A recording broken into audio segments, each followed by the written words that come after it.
Hello there. Hi, knitters. My name's Lori, otherwise known as Intuitknit on Ravelry and Instagram as well. I've been watching for so many months now all the other knitters and spinners doing podcasts, and just thought I'd like to try it myself and see what it's like. So this is my first attempt. This is the first podcast that I've made, and just wanting to share a little bit about what I do, and hopefully hear back some of the things that you're thinking too. Just maybe a little bit about me. I live in probably about an hour north of Toronto, and in Ontario, Canada. And I've been knitting for, gosh, I guess probably the better part of 40 years. I started, I guess, knitting, but I haven't really kept up knitting all that time. I learned to knit when I was about 13. I think I learned it at Girl Guides, actually, and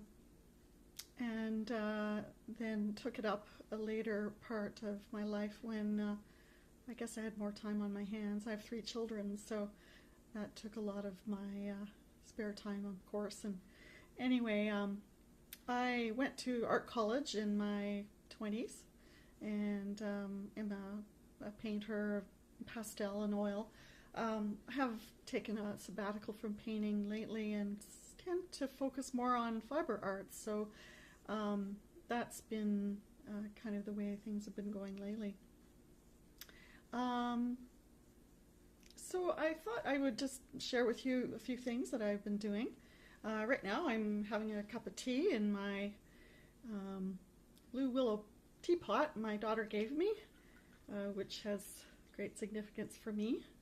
I remember growing up as maybe a 4-year-old, and we lived in an apartment near Toronto, and my mother being very busy with all the other children in our family, there was an older woman that lived two flights up, so sometimes I would go upstairs to visit with her, and she would always treat me like a queen.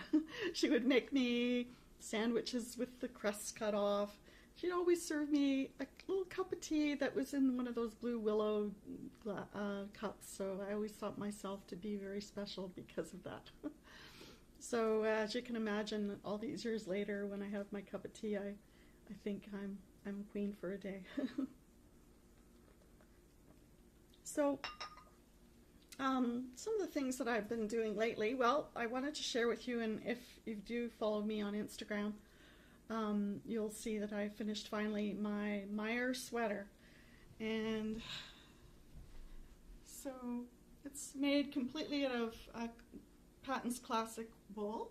It was a worsted weight, and I don't know if you can see it or not, but there's a bit of a lace pattern on the sleeves, and then a side panel of lace as well. I'll put on Ravelry all the details about the sweater and the pattern, but if you look in my favorites under Intuitknit, you'll see that I've listed the designer's name and so on. I had made one sweater before this one, but this one was a little bit new in that I was following a pattern, because the one prior to that I was following one by Zimmerman, where you basically take a sweater that is one that's flattering to your figure, and you take measurements off of that sweater, and then you design with a gauge swatch how many stitches you need to cast on. And by the formula that she gives you in the book, The Knitting Workshop, Elizabeth Zimmerman leads you all the way to completing your sweater in the round, and by a formula that she uses, depending upon the cast-on stitches, the number of cast-on stitches, she leads you to design the shape of the sweater henceforth. So that was the first sweater that I made, and so this one was totally new in that I was following a designer's instructions about how many stitches and so on. So this was the first time I ever used a sleeve, to be set in after the fact. And I will say that when you do set in the sleeve, it gives a nice structure to the sweater.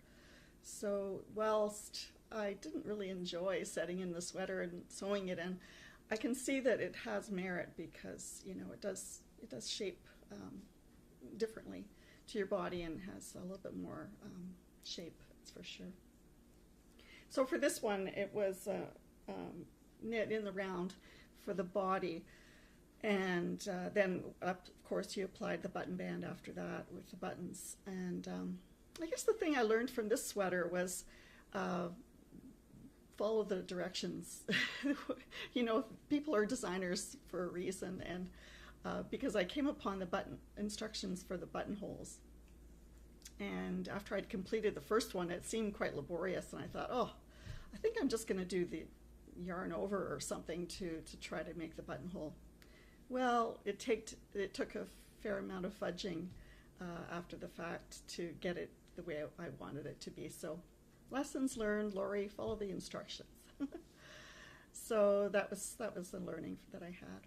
But I quite enjoyed it, and it took me a good year to finish it, I will say, because I'm not a very fast knitter. And then, of course, other competing projects, but I did enjoy it, so that was good. So what else am I doing? Well, actually, I'm doing a little bit of sewing, but last year I went to Rhinebeck with a bus of people that were leaving from Toronto, Canada. And, it's a bit of a funny thing when you go on a trip like that, especially to Rhinebeck, of course. You say to yourself, okay, I've got this much amount of money to spend, but knowing that you have a stash at home, how do you justify? But one of the years prior to my visit to Rhinebeck, I had gone to a wool gathering in Port Hope, Ontario, and I bought a fleece. It was a lamb's fleece. It was a Polworth fleece, brown. And I had processed it from the start to finish. This lamb had probably been rolling in the hay, daily, because there was a lot of chaff and vegetable matter that had to be removed from that fleece. And so it was really a labor of love. And in fact, I had flick carded it because it was so full of vegetable matter. So I said to myself at the time, that's it for me. I don't think I'll be doing any more processing of fleece from here on in. But when I did get to Rhinebeck and was, of course, smelling the fumes of yarniness, I broke down and did buy another fleece. So this time I bought a fin, and it was a beautiful, beautiful fleece. Not inexpensive, but well worth the money. And it was by this company. Point of View Farm was the fleece where it had originated, by Carol Lee Wilson. She's the owner of the farm, and very proud of her fleece, as she should be. But I just couldn't believe when I got this fleece. I'll show you one of the staple lengths that you have with this fleece. Look at the size of the staple on this fleece, if you can see. Not sure you can estimate, but I'll tell you, that's about a 5-inch length of staple for the fleece. It's very soft, and the crimp is really quite amazing with that. So because the staple length is so long, and maybe some of you can help me with this, I have hand carders, and so I don't have a drum carder, but I had used my hand carders to start myself off trying to, make this into fleece that I could spin after washing, of course. And I just found that my hand carders, because the staple length was so long, when I came for the next pass, it would seem to be just getting it more and more tangled. So I was a little bit put off because, I've gone to the trouble of washing it, and as you do, and it's such a beautiful fleece. So now again, I'm back to my flick carder. so I've been, spending hours flick carding this fleece, which is, it's, for me, it's an enjoyable process. I think many other people would say they wouldn't probably do that. They would probably do many other things before they'd ever try that. But I do enjoy the process, but it's going to take me one heck of a long time to get through this. So this big basket is a fraction. I haven't washed, probably I've not even washed a third of what I have done. Have to do, but I have done almost 2 spools. So this is the color that it's going to be, which is a beige color, which I quite like. I'm probably going to make another sweater out of the finished yarn that I do spin, and it'll probably be a 2-ply, I think, that I'll do with this. But yeah, it's going to take me a long time. And as I said on Instagram, how many people say, I think I need more beige in my life. I don't think you're going to hear anybody say that, but I certainly have a lot of beige in my life right now. So that's one of the things that is on my needles right now. I'm also partly finished a pair of socks, and recently we just got a store. We have a local yarn shop, but recently we just got another store in my little city here close to me, and it's a store that can be found in Waterloo, Ontario as well. It's called Lynns Mills. It's a big warehouse. They have many different types of fabric, but they also have quite a bit of yarn. Not terribly high-end yarn, but I was looking for sock yarn, and just to inaugurate their coming to this to where I live. So I thought I would buy some of their sock yarn. So I've just bought a Lion's brand sock yarn, and I'm making a sock. It's actually a pretty nice color. But I thought to jazz it up a little, I would put in an afterthought heel of a way different color. So this is the sock that I'm working on now. So my place to go for socks as I knit them is usually top down. Although I have done a toe-up sock, I tend to just resort to my familiar way of doing it, which is top down. And I have looked at the directions for Fish Lips Kiss Heel, but so many of the other podcasters out there are doing the Fish Lips Kiss Heel. I thought, well, I can't help but to try. But of course, when I downloaded the instructions, the length of them and the complexity, seeming to be a complexity of what it was saying, I thought, I don't know if I'm up to this or not. So one of my goals for 2016 is to try the Fish Lips Kiss Heel and see if I can make friends with it. Because I've heard how fast and effective it is, especially when I was listening to Mina of the Knitting Expat podcast, how many socks she had made, 35 pairs, I think, in the month of January. And she'd used for most of them, I believe, Fish Lips Kiss Heel. So, that was an endorsement that you can't really argue with. The other fun thing that I've been doing is I do love to experiment with color, as you can imagine, being a painter, having a painter's background and so on.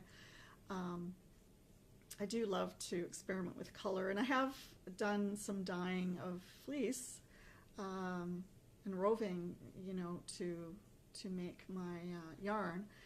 Right now I'm working on a hand-spun sweater that mostly I've done with roving that I've dyed with Kool-Aid and with some Cushing's dye that I'd used for projects when I was working in rug hooking. And it had turned out pretty good. So I have a lot of dye, acid dyes that I still have, and occasionally I'll get the bug to try dyeing yarn and some roving. This summer I had grown some marigolds in my garden, so I tried dyeing some roving with that, and it turned out pretty well. So I was pretty pleased with that, and may do that again. I just love the subtlety of the yellow color that you get with that. So I had bought some Regia, I'm not sure how to say that, sock yarn at this Lynns Mills that I'd gone to. So I pulled out some of my acid dyes and made this skein out of just a plain white skein of their yarn. So I think that might knit up pretty nicely, in a sock. I'll try that. Some of the dye kind of, I think what they call that is when it splits or something. So you can see that some of those areas are even a little bit light blue. You can see that, which for me adds to the interest of doing some knitting with that. So yeah, I was kind of pleased with that. And then of course I've got other skeins that I've spun up just incidentally, collecting roving and fiber from lots of different festivals and things that I've been to, and I'm getting slowly better at it. I haven't been spinning all that long. I did have an Ashford Kiwi double treadle spinning wheel. That was the one that I basically learned on. And then recently I came upon an opportunity to get another Ashford traditional wheel. So now I've got that one. It's a single treadle, and it works like a charm, and I just really think that it's going well because of the wheel mostly. But so here's another skein and that was a skein of, I think it's Malabrigo roving that I, merino roving that I spun up. So that's a 2-ply. And the other skein that's similarly, I guess the similar width, is this one that I've balled up just recently last night because I'm hoping to make a shawl out of hand spun, which is something I haven't tried yet. And so I'm just basically going at it blindly, and hence my name Intuitknit, because if I do more podcasts, you'll see that the way I usually approach things is to sort of get a feeling for what I want to do, try to learn as much as possible about how I might create the effect that I want, and then try to make it some way on my own. And lots of times I will have mess ups, but I kind of approach things that way. I'm not quite sure why I do that.